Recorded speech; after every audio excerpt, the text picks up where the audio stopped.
Yan na mga idol, at tayo maglinis ulit ng kulungan ng manok natin. At napakarami na naman.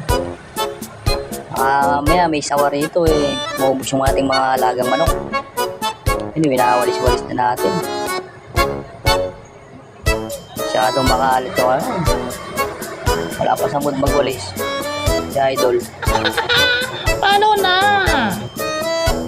Si idol at walis lang naman.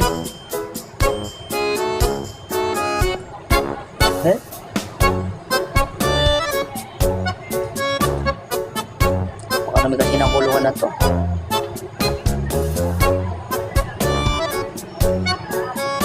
Si idol, tumalig na.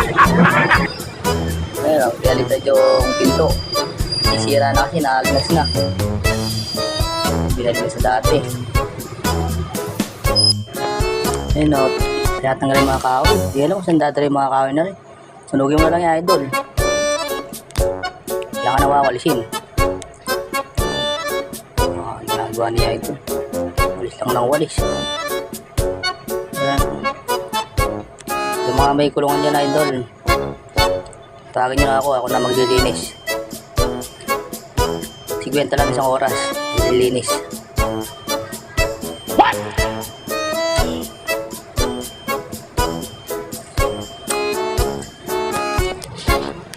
Walis.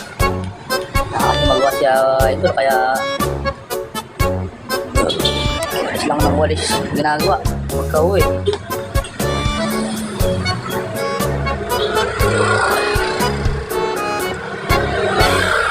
Gagawa sa mga isang kulungan natin mga idol.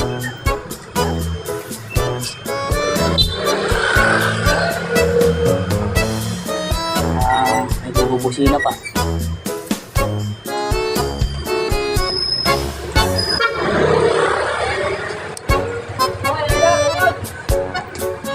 Sumakit yata likod ni idol.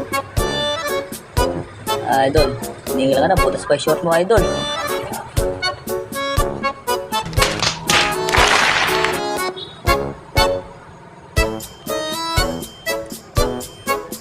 Nakinet siya ni idol.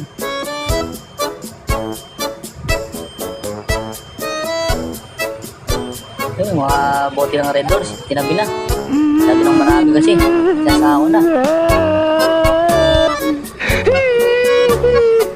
Idol, ako, napakarami talaga niya ito idol. Kulungan. Dami talaga. Alam.